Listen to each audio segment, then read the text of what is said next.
You think it's just a parking dispute? That's what I thought until my HOA president blocked my car, threatened to tow it, and called the cops on me. She didn't know I was a federal officer. And worse for her, she didn't realize her fake rules were about to unravel a multi-million-dollar fraud scheme.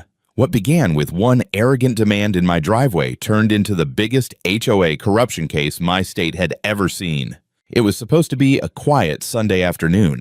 I had planned nothing more ambitious than walking to my car, grabbing my laptop, and finishing up some reports before dinner. The sun was hot but pleasant, the kind of late summer warmth that makes the air shimmer above the asphalt. Kids were riding bikes in the cul-de-sac, sprinklers hissed over manicured lawns, and everything about the neighborhood looked calm except for the woman standing directly in front of my car. She was dressed in a bright pastel suit, the kind of color choice that screamed authority but landed somewhere closer to theater, with a clipboard tucked under one arm and a cell phone in her hand. She planted herself between me and my Honda Civic like a bouncer guarding the gates of heaven. "This vehicle," she announced loudly enough for the entire block to hear, "is in violation of HOA Regulation 47B, subsection 3 regarding weekend parking proximity to community mailbox access." I froze halfway to the car, more baffled than angry. Regulation 47B, subsection 3.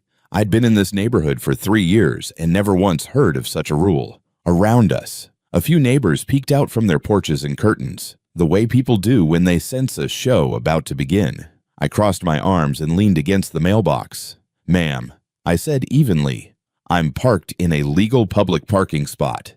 The HOA has no jurisdiction here." Her eyes narrowed like I had just spat in her lemonade. "You either move this car or I'll have it forcibly removed. You can't just park wherever you want. This is our community." It was a performance. Really. Her voice carried that peculiar frequency, half shrill, half commanding, that HOA bullies seemed to perfect over years of petty enforcement. I could see she relished the crowd forming, as if their quiet stares were validation of her power. But 15 years of working in federal service had taught me 2 things. First, always keep your cool. Second, always document everything. Without a word, I pulled my phone from my pocket and hit record. Virginia's one-party consent law made it perfectly legal, and I had a hunch this performance would be worth saving. Karen's face flushed an angry shade of red. "Don't you dare record me. I am the president of this homeowners association, and you will respect my authority." Respect, I thought, was earned, not demanded. "If you're confident in your authority," I replied calmly, "then you won't mind this conversation being preserved." Her jaw tightened. She stepped closer, pointing a trembling finger at my windshield. "You're trespassing. Move the car voluntarily, or I'll have you arrested. You think I'm bluffing? Watch me." And just like that, she dialed 911. The absurdity of it all nearly made me laugh. Calling the police because I parked on a public street. Still, I let her talk, my phone still recording, while I leaned casually against the car. Neighbors whispered among themselves, some clearly entertained, others looking uncomfortable. The scent of fresh mulch mixed with chlorine from the nearby pool, but all anyone could smell was drama. As she ranted into the phone, I slipped my wallet from my pocket. "Before you make any calls, you might regret," I said, holding it open so the sunlight caught the badge inside. "You should know who you're talking to."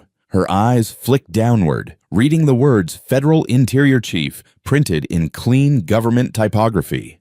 I saw the change immediately, smug certainty collapsing into startled confusion. For a split second, I thought she might back down, but arrogance rarely folds so easily. "I don't care if you're the president of the United States," she snapped, her voice cracking higher. "This is private property, and I have jurisdiction here. The police will back me up." Her desperation was showing now, like someone marching confidently toward a cliff while pretending not to see the edge. Within minutes, the faint wail of sirens cut through the suburban calm. Neighbors leaned further out of their doorways. Some even pulled out lawn chairs. Nothing spices up a quiet weekend like the prospect of watching a federal officer get arrested over a parking dispute. Karen's smile returned as flashing lights rounded the corner. She smoothed her blazer as if preparing for her victory speech. "That'll be the police," she said triumphantly. We'll see what they say about your badge when they're hauling you off my property. I almost pitied her. Almost. The patrol car slowed to a stop beside us. Out stepped Detective Sarah Morrison, a woman in her 30s with the kind of calm authority you can't fake. She adjusted her belt, glanced around at the gathered crowd, and asked in a steady voice, "What seems to be the problem here?" Karen pounced, launching into her performance with the confidence of a Broadway actress. She rattled off the fake regulation again, waving toward my car, and declared that I was in direct violation of HOA rules and needed to be removed. I waited patiently, letting her dig her hole deeper. When she finally paused for breath, I stepped forward and handed Morrison my identification. "Detective, my name is Elias Monroe. I'm a federal interior chief. My car is legally parked on a public street. Mrs. Jennings," I gestured toward Karen without looking at her, "has threatened to have me arrested and towed for refusing to move." The silence was exquisite. Morrison studied my ID carefully, her brows lifting slightly. She looked from me to Karen and then back again. The weight of the moment shifted palpably. Behind us, a voice rose timidly. Mrs. Roberts, an older neighbor clutching her sweater, stepped forward. "Officer," she said softly but firmly, "this isn't the first time she's done this. She's been creative with the rules for quite some time." Her words landed like stones dropped into still water, rippling through the crowd. Suddenly, what looked like a petty squabble took on a darker edge. Morrison's face tightened as she considered the implications. Karen sputtered, her confidence faltering as the detective turned toward her. "Ma'am, are you aware this is a public street? HOA regulations don't extend here." The pastel queen's face drained of color. She opened her mouth, closed it, then tried again with less force. I was only trying to protect community standards, but the murmurs among neighbors had changed. What began as entertainment was morphing into something else, a reckoning. And as I stood there, calm badge in hand, I realized that my quiet Sunday was over. What I thought was just a petty parking dispute was the opening act of a much bigger story. Detective Morrison stood between us, the sunlight glinting off the hood of her patrol car. She had the kind of expression that betrayed nothing professional neutrality, as if she'd handled hundreds of neighborhood quarrels just like this. But the way her eyes lingered on my federal badge told me she understood this wasn't the usual noise complaint. "All right," she said evenly. "Why don't we go one at a time?" "Ma'am," she gestured at Karen, who was practically vibrating with pent-up outrage. "You first. Tell me exactly what the issue is." Karen seized the moment, lifting her chin like a queen about to deliver judgment. "This man," she declared, stabbing her finger toward me, "has parked in violation of our HOA's regulations. Regulation 47B, subsection 3 to be exact. Cars are not permitted within 30 feet of the mailbox cluster on weekends. And this individual thinks he's above the law." The crowd murmured approvingly, though whether they actually believed her or were simply enjoying the spectacle, I couldn't tell. She had a knack for performance. I'd give her that. Even her posture, one hand clutching her clipboard, the other raised as if conducting an orchestra of neighborhood gossip, commanded attention. I let her finish, then stepped forward with deliberate calm.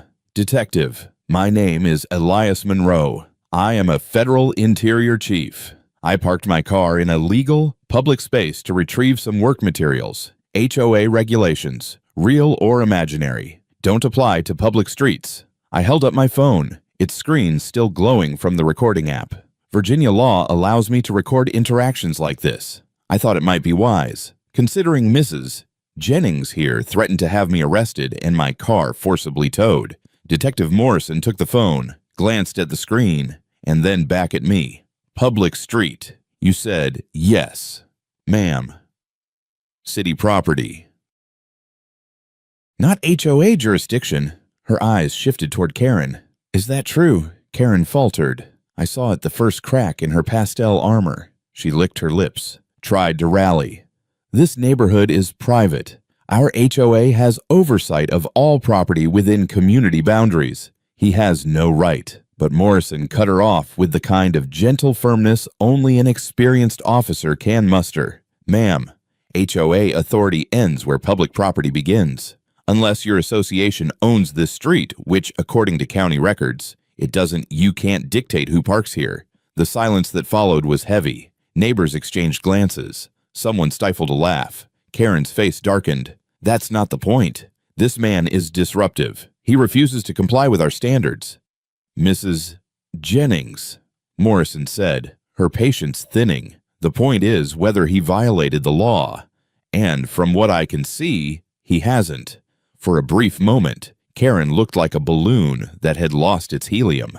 Her shoulders sagged, her lips tightened, and her gaze darted around as if searching for someone, anyone, to back her up. But support was evaporating. That's when Mrs. Roberts, the elderly neighbor who had spoken earlier, stepped forward again.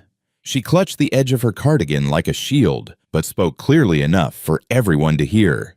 "Officer, this isn't the first time she's done this. Last spring, she had the Thompsons written up for leaving their car in their own driveway overnight. And the Nakamuras, before they moved, she fined them for having their trash cans out 30 minutes too early. She uses these so-called rules to push people around." The crowd reacted audibly now, nodding, whispering, recalling their own experiences. Morrison tilted her head, her expression sharpening. This wasn't just one neighborly spat, it was a pattern. Karen bristled. These people are liars, they just don't like accountability. Someone has to maintain order around here, and if I don't do it, who will? Do you want this neighborhood to fall into chaos? I couldn't resist. Chaos. Mrs. Jennings. For parking a Honda Civic on a Sunday afternoon, a ripple of laughter moved through the crowd. Karen's cheeks burned crimson. Detective Morrison folded her arms. "I think I've heard enough. Mr. Monroe, you're free to go. Your vehicle is legally parked. Mrs. Jennings, I'd advise you to review the scope of your HOA authority before making threats about arrests and towing. You do not have jurisdiction on public property." Karen's mouth opened, closed, then opened again, like a fish gasping on dry land. But no sound came out.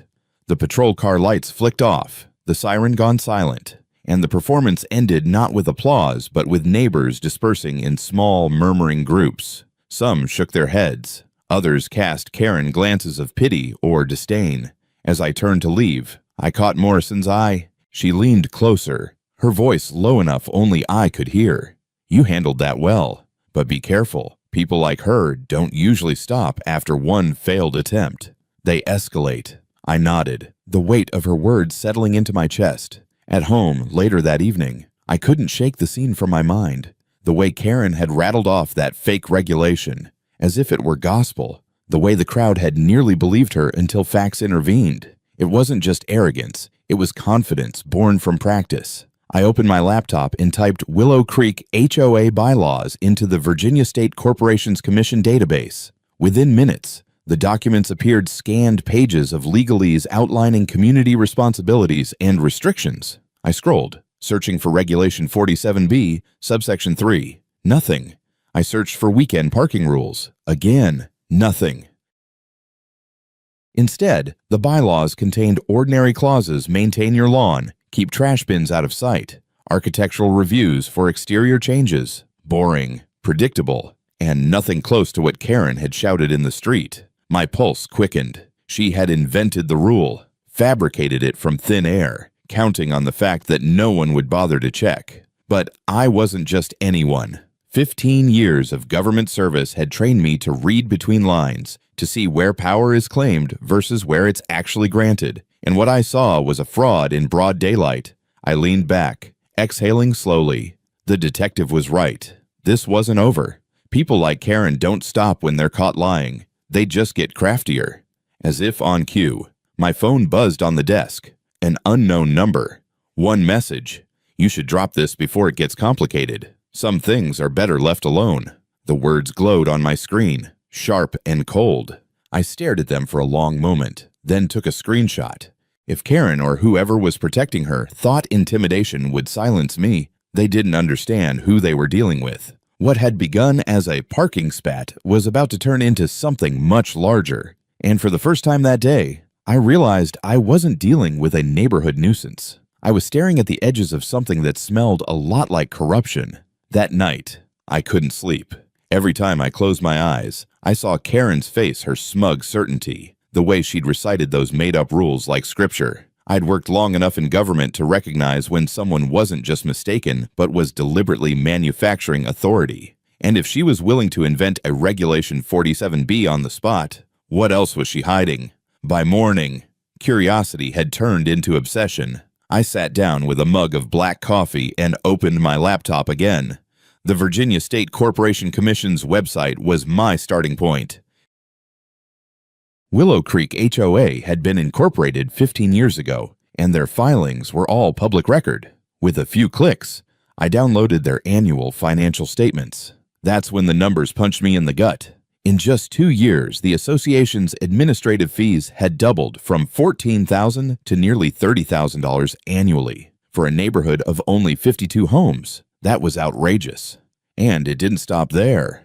Line after line of vague expenses jumped out: consulting services, management oversight, community improvement studies. None of it detailed, no invoices attached, just large, round numbers that smelled of laziness or worse, fraud. One name appeared repeatedly: Jennings Consulting, LLC. My eyes narrowed. Jennings, as in Karen Jennings, the president of the HOA. She wasn't just enforcing rules, she was paying herself with HOA funds under the guise of consulting. I scrolled further, heat rising in my chest. The payments to Jennings Consulting totaled more than $40,000 in the past 2 years alone, for services no one in the neighborhood had ever seen. If this were any other government contract, it would be an automatic red flag. In the private world of an HOA, it might have gone unnoticed until now. My thoughts were interrupted by a sharp knock at the door. I checked the peephole, and my stomach tightened. Mrs. Roberts stood on my porch, clutching something small in her hand, her eyes darting nervously up and down the street. I opened the door quickly. "Come inside." She slipped past me, glancing behind her before I closed the door. Only when the deadbolt clicked did she seem to breathe again. "I didn't mean to intrude," she whispered, "but after what happened yesterday, I think you need to hear this." She placed a small handheld recorder on my coffee table, one of those cheap devices students use to capture lectures. She pressed play. Karen's voice filled my living room, shrill but commanding. "The increase is necessary for enhanced community services. The board has approved it unanimously." Another voice, timid, spoke up on the recording. "But we don't have a quorum. Half the board isn't present. And we haven't seen the budget breakdown." Karen cut them off with ice in her tone. "I said the board approved it. If anyone has an issue, I can order compliance reviews on your property. We'll see how well your mailbox color holds up against Regulation 12C. Mrs. Roberts paused the recording, her eyes filled with both fear and resolve. She's been doing this for years, threatening people, inventing violations. My husband wanted to fight it. But after Karen's husband got his job with the county zoning office, every time we spoke up, we found notices taped to our door grass too long, porch light too dim, mailbox not up to standard. We were afraid of losing our home. I leaned back in my chair, fingers steepled. This wasn't just pettiness. This was systematic intimidation, a pattern of manufactured rules to cover up financial theft. How many others, I asked quietly. Mrs. Robert's lips trembled. The Nakamuras before they moved, the young couple on Elm Street, even the Thompsons. People either pay the fines or sell and leave. That's why half this neighborhood turns over every 3 years. She pushes them out. I scribbled notes furiously, my mind racing. If Karen was using her HOA presidency as a personal ATM and her husband's zoning position to shield her, this wasn't neighborhood drama anymore. This was corruption. The recorder clicked off, and Mrs. Roberts looked at me with pleading eyes. "You're a federal officer. Can't you stop her?" Her words carried a weight I couldn't ignore. Normally, federal jurisdiction wouldn't touch something like an HOA squabble, but threats, fraudulent filings, misused funds, intimidation, those were different beasts. And the fact that Karen had already threatened me made it personal. "I can't promise an overnight fix," I said, But I can promise you this, I'll document everything. And when we move, we'll move properly. No shortcuts. Mrs. Roberts nodded, her shoulders sagging with a mixture of relief and fear. Be careful, Mr. Monroe. She won't go down quietly. After she left, I opened a fresh file on my laptop and labeled it Willow Creek Investigation. Into it went screenshots of HOA filings, photographs of Karen's fake citations, and now Mrs. Roberts' recording. The file was already thickening, taking on the shape of a case I'd never intended to build. Hours passed. Coffee turned cold. My desk filled with sticky notes and cross-referenced links between county contracts and HOA payments. Jennings Consulting wasn't registered with the Better Business Bureau. It had no employees, no office, no business license, just a P.O. box that traced directly back to Karen's home address. It was fraud in the plainest terms I'd ever seen. Then my phone buzzed again. Same unknown number as last night. Drop this. Last warning. No name. No punctuation. Just 3 words, pulsing on my screen like a dare. Instead of fear, I felt adrenaline. I screenshotted the text, emailed it to myself, and added it to the folder. Threatening a federal officer, even indirectly, was a felony in itself. Whoever sent that message just handed me more leverage. I leaned back, rubbed my temples, and let the truth sink in. This wasn't about a car anymore.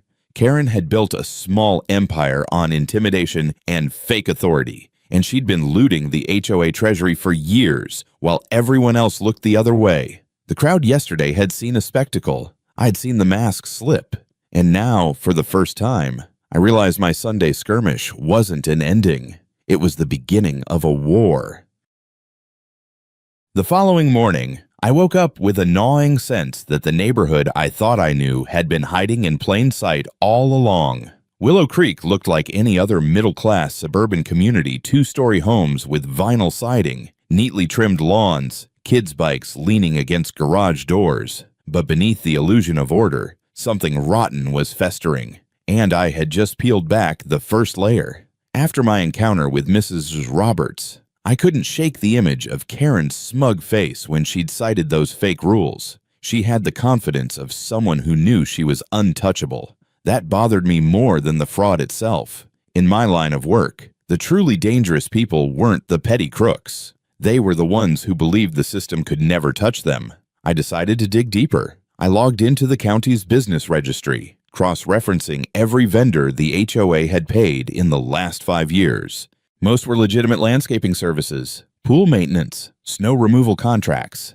But scattered among them were odd entries Jennings Consulting, Willowbrook Management Partners, and a company called Tri-County Development Advisors. None had physical offices. 2 were registered to P.O. boxes, and 1, Jennings Consulting, was tied directly to Karen's home address. More troubling, the zoning records showed a pattern. Each time Karen's husband, Robert Jennings, approved a zoning variance or fast-tracked a permit, the HOA's expenses ballooned. It was like watching gears in a machine turn together. He controlled what got built in the county. She controlled who paid and who left.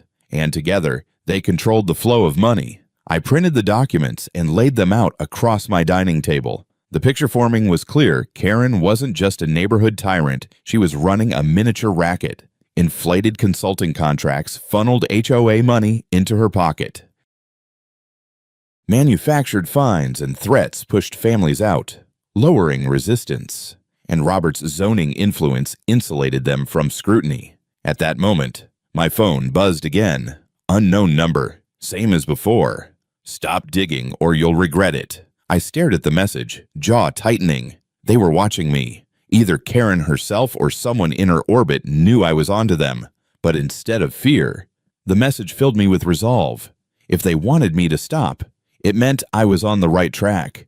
Later that afternoon, as I sifted through more records, the doorbell rang. Standing there was a man in his late 40s, dressed in work clothes, eyes darting nervously. He introduced himself as Tom Henderson, a former resident. I heard about what happened. He said in a low voice, "Word gets around. You stood up to her, didn't you? I invited him in, and over a cup of coffee, he told me his story. My wife and I lived here for 8 years. He began. hands clasped tightly. 3 years ago, Karen fined us for having the wrong shade of curtains. Curtains, for God's sake. Then came notices about our mailbox, our grass, even how long my truck sat in the driveway. When I refused to pay, she threatened legal action, said she had the authority to put a lien on our home. He shook his head, bitterness etched in his features. We finally sold and moved, lost money in the process. But it was that or go bankrupt fighting her. She uses fear like a weapon. I wrote everything down, adding his account to my growing file. That made 3 families Roberts, the Nakamuras, and now Henderson, who had independently confirmed Karen's reign of intimidation. When he left, I sat in silence for a long time. This wasn't neighborhood pettiness anymore. It was organized abuse of power, sustained by fear and silence. And now, by pure chance, it had collided with someone who wasn't willing to be intimidated. By evening, I knew what I had to do. I gathered all my evidence, financial discrepancies, recordings, text threats, witness statements, and organized them into a digital dossier. Then I drafted a report careful to outline the legal violations: fraud, misuse of funds, abuse of authority, potential corruption tied to county zoning. I didn't send it yet. Not to the FBI, not to state officials, not until I had one more piece of evidence, the smoking gun. And as if fate had been listening, that piece fell right into my lap. Mrs.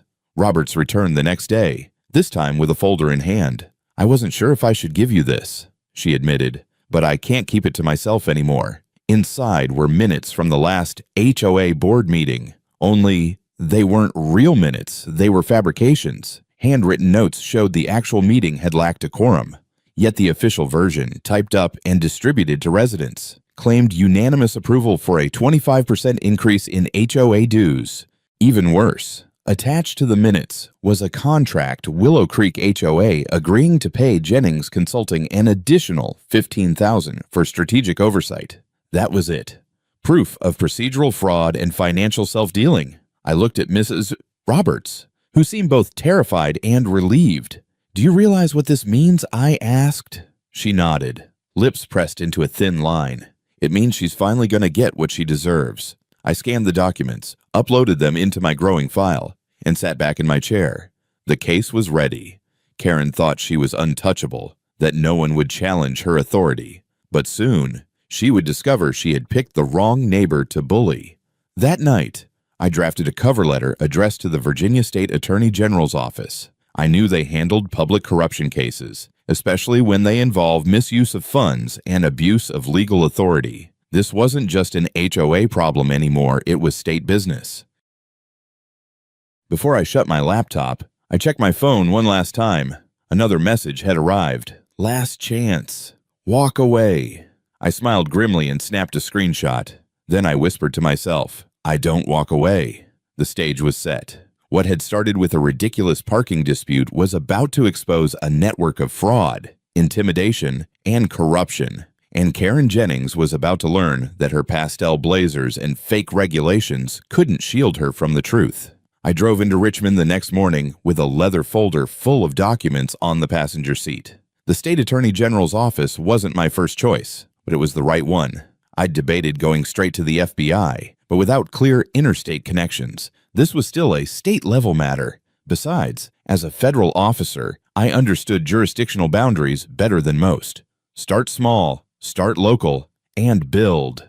The building itself loomed like something out of a civics textbook: gray granite, tall columns, an intimidating reminder that the rule of law wasn't just an idea, but a place where real people worked.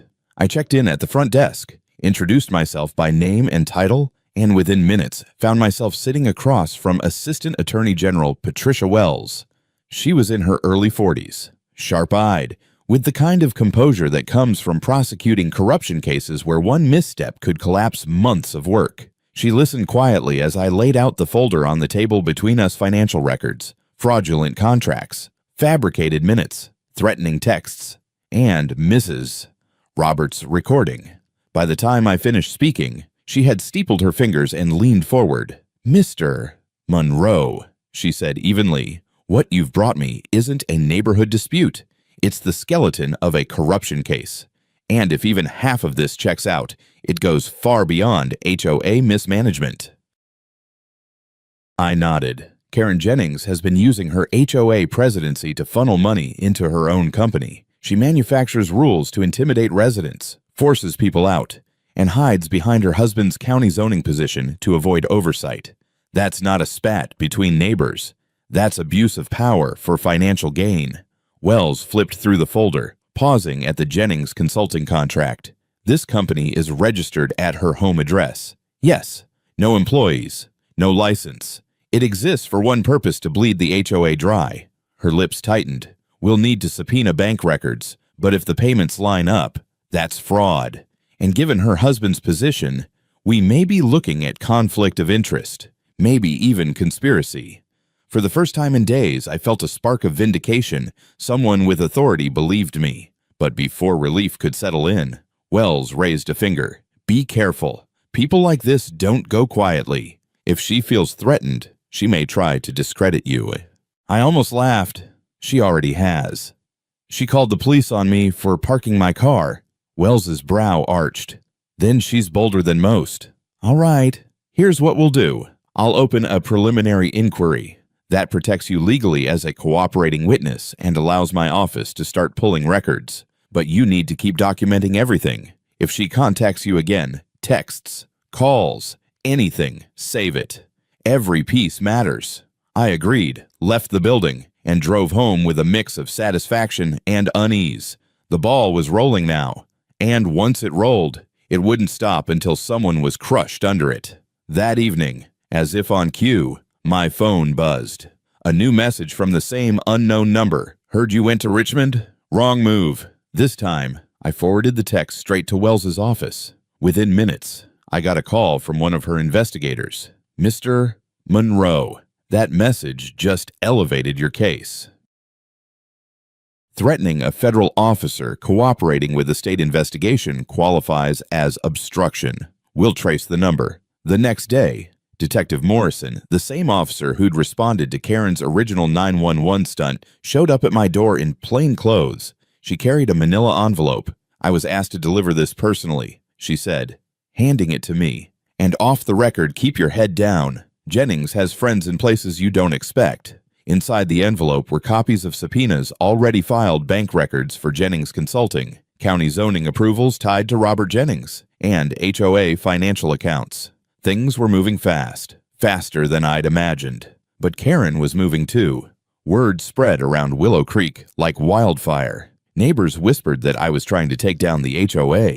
Flyers appeared on light poles claiming I was abusing my federal position to bully a dedicated community leader. The language reeked of Karen's hand. She was trying to turn the neighborhood against me. One evening, as I stepped outside to grab my mail, I caught two men in suits standing near the end of the block. They weren't from around here. I knew every face in this neighborhood. They pretended to chat casually, but their eyes tracked me. When I approached, they turned and walked briskly away.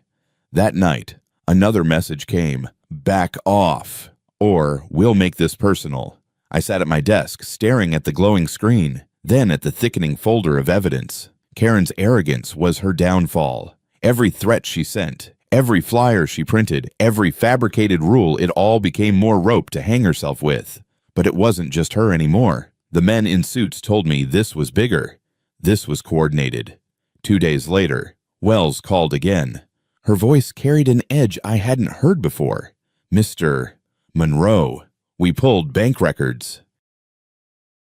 Jennings Consulting has received over $200,000 in payments, not just from your HOA, but from 3 others in the county, all for consulting services.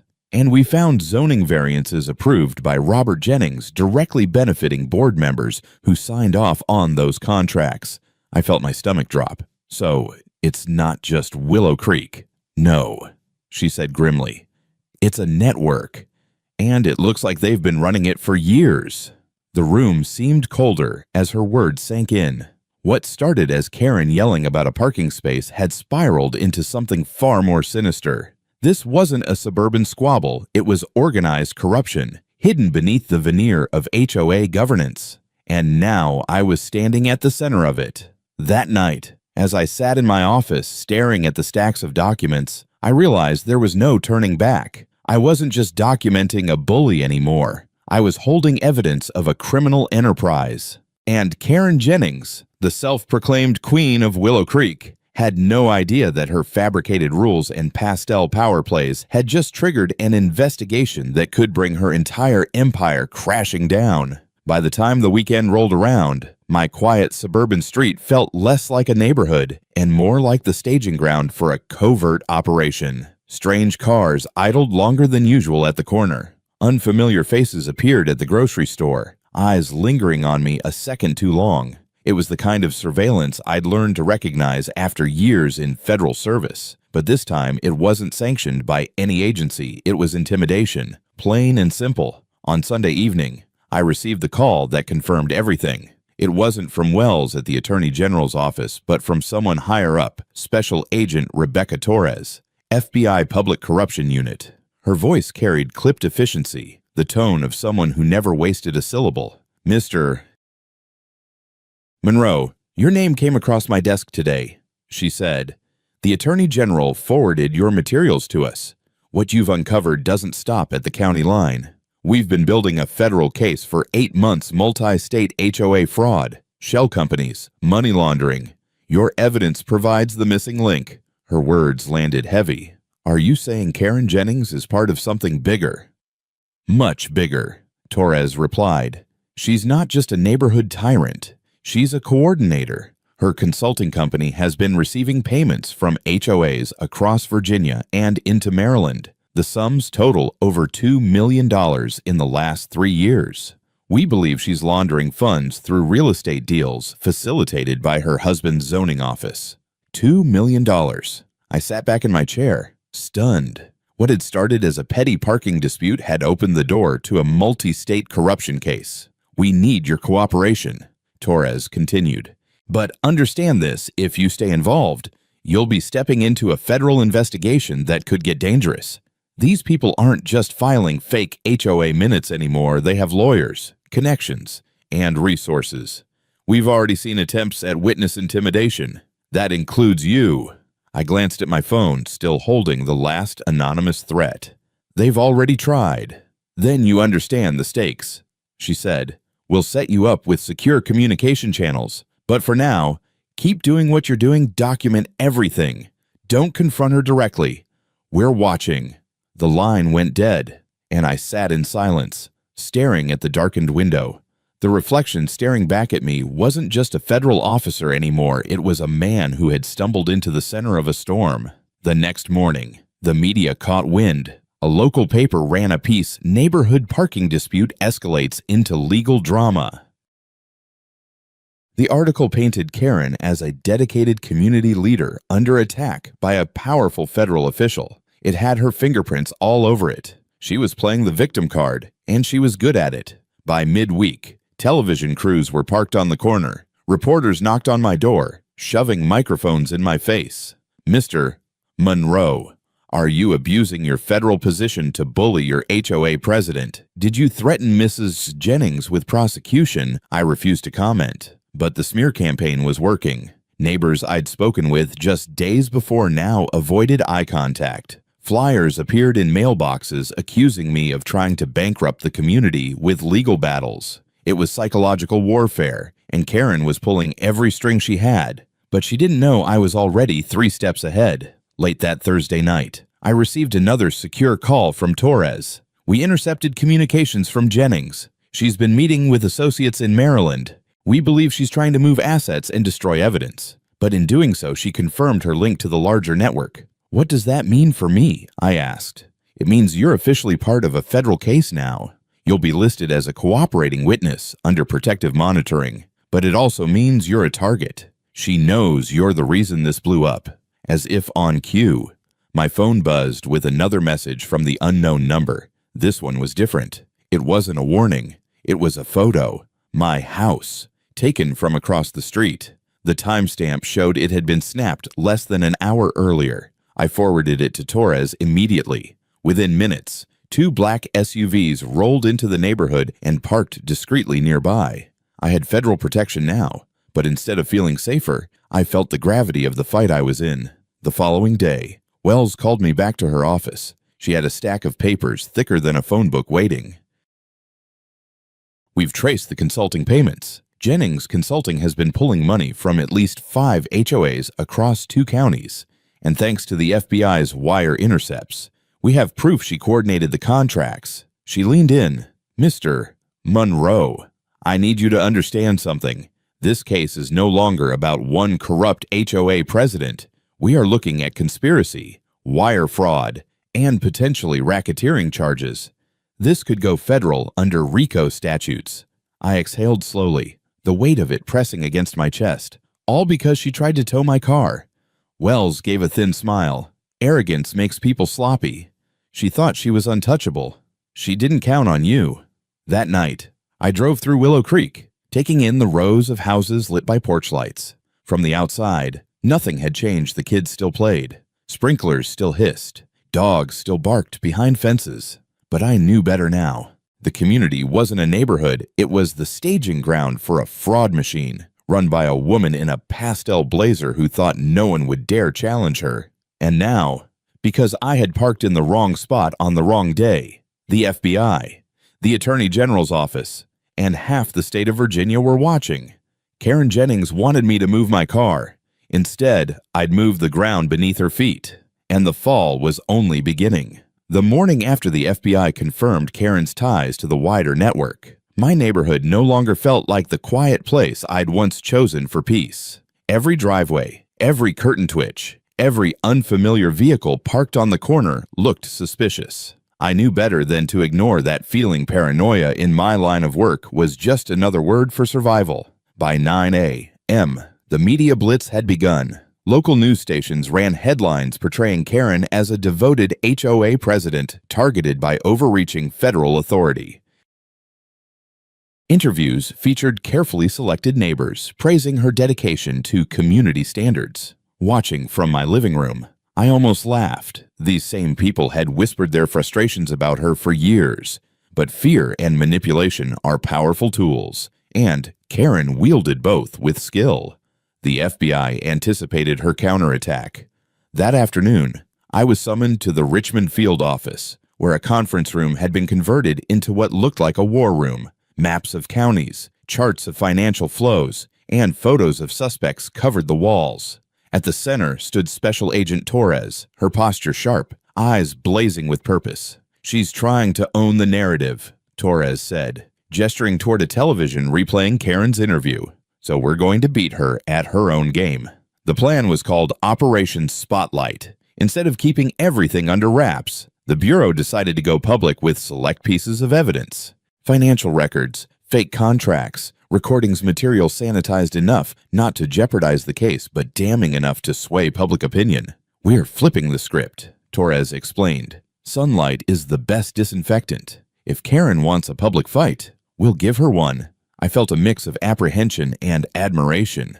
This wasn't standard procedure. Federal investigations usually thrived in the shadows, but Karen's media manipulation had forced their hand. By Saturday morning, the evidence drop hit the news cycle. Charts showing Jennings Consulting siphoning money, audio clips of Karen threatening homeowners with bogus fines, visuals of HOA funds flowing into shell accounts. It was everywhere: morning news shows, online articles, even national outlets picking up the story. The effect was immediate. My phone lit up with texts from neighbors. I had no idea it was this bad. "We should have spoken up sooner." Even Mrs.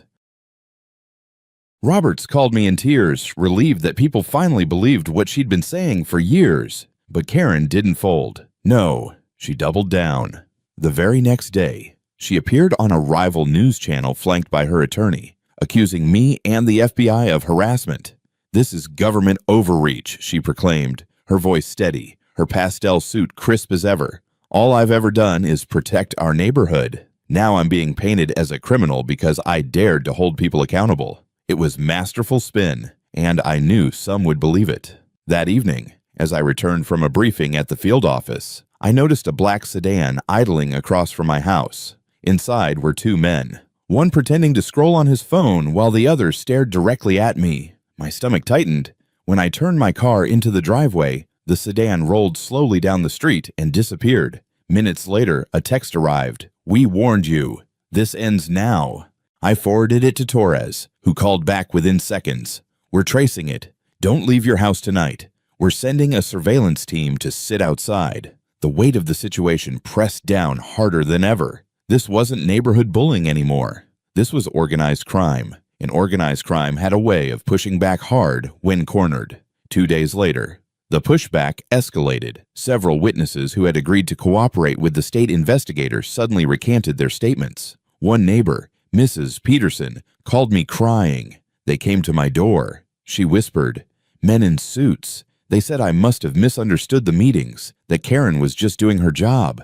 They scared me. Elias, I can't do this." It was a textbook intimidation campaign, and it was working. Fear spread faster than facts. But the FBI had anticipated this too. Torres convened another strategy meeting. "We're accelerating the timeline," she announced. The media attention, the intimidation, the asset transfers, it's all pointing to a network in crisis. We move now, or we risk losing them. The plan was bold simultaneous raids across 3 states, executed at dawn. Arrest warrants had been secured for Karen, her husband, and at least 6 associates tied to the fraudulent consulting contracts. The night before the raids, I barely slept. Every creak of the house sounded like an intruder. My laptop glowed on the desk, the open file reminding me how far we'd come from a parking dispute to a federal takedown of a multi-million-dollar scheme. At 5 a.m., the call came. "It's done," Torres's voice said, clipped but triumphant. "We have them." News broke within hours. Helicopter footage showed FBI agents escorting Karen out of her house in handcuffs. Her pastel blazer replaced with a gray hoodie. Her husband was arrested at his county office, escorted past stunned coworkers. Boxes of documents, hard drives, and even shredded papers were hauled out as evidence. The neighborhood exploded in chatter. Some were shocked. Others said they always suspected. But no one could deny the truth now the Queen of Willow Creek had fallen. Still, even as I watched the footage, I knew better than to celebrate too soon. People with resources and networks don't go down quietly. Karen had played her part well, casting herself as a victim, spinning narratives, intimidating witnesses. And sure enough, by evening, her attorney held a press conference claiming the arrests were politically motivated, the evidence fabricated, and that Karen was the true victim of federal bullying. The battle wasn't over. It was only moving into a new arena, the courtroom. And as I turned off the television, one thought burned in my mind. Karen Jennings might be in handcuffs, but the machine she helped build wasn't dismantled yet. The hardest part was still to come. The morning of the arraignment, the courthouse steps looked like a movie set. News vans lined the street, their satellite dishes aimed skyward. Reporters jostled for position behind metal barricades, microphones ready. Protesters held signs, some demanding justice, others insisting on Karen's innocence. It felt surreal, watching the spectacle unfold around what had started as one woman screaming at me over a parked car.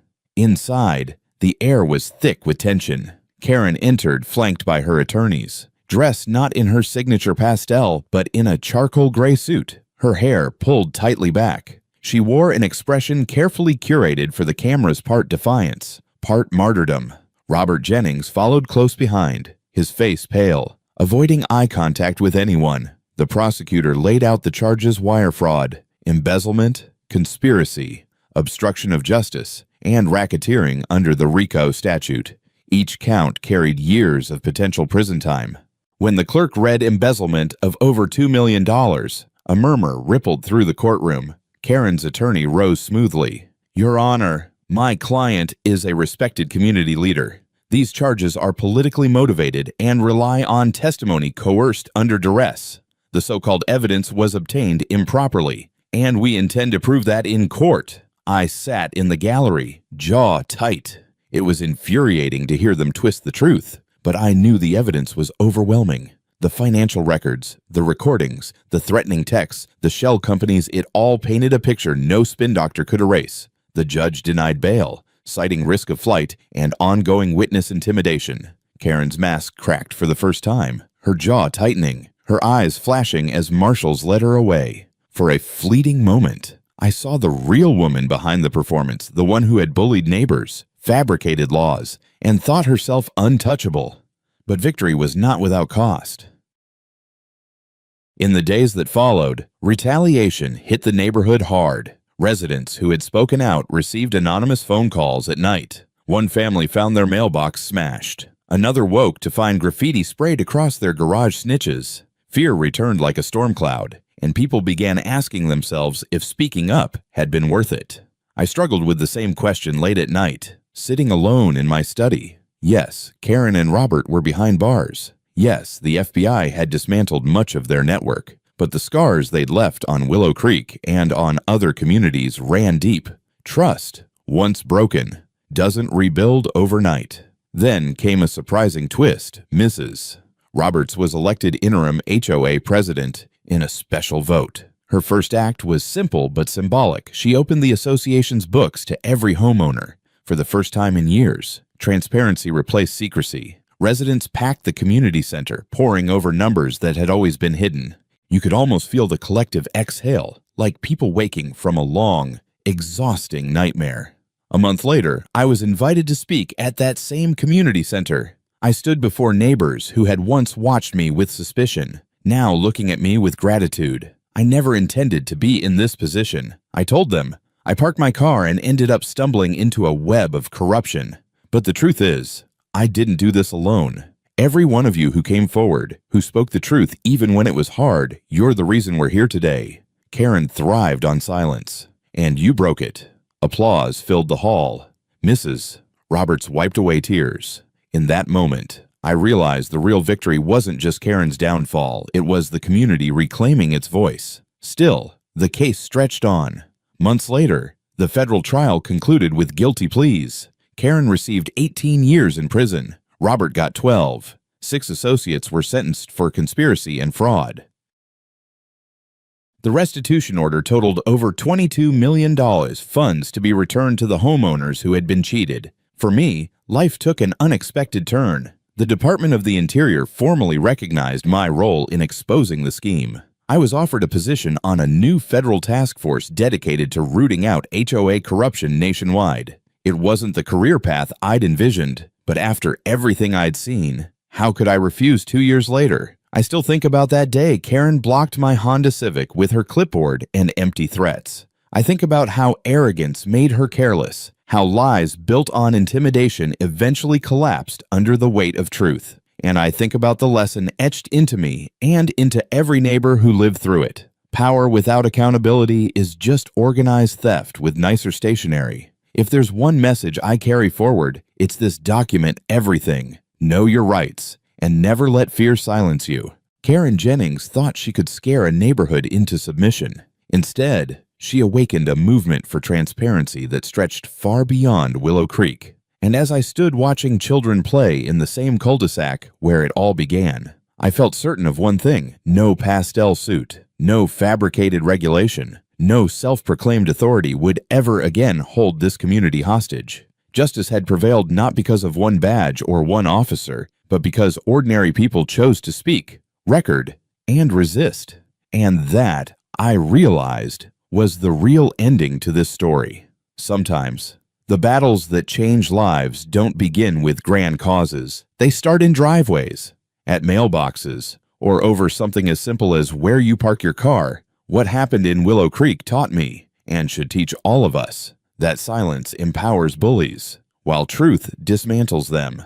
If you've ever felt powerless in the face of unfair authority, remember your voice matters. Document what you see, stand together with your neighbors, and don't be afraid to question those who claim power without proof. Karen's downfall wasn't just about fraud, it was about ordinary people discovering they could fight back. And so can you. If this story resonated with you, share your thoughts in the comments below. Have you ever faced someone abusing their authority? How did you handle it? And don't forget to subscribe for more stories where ordinary moments explode into extraordinary battles. Together, we're building a community that refuses to be silenced.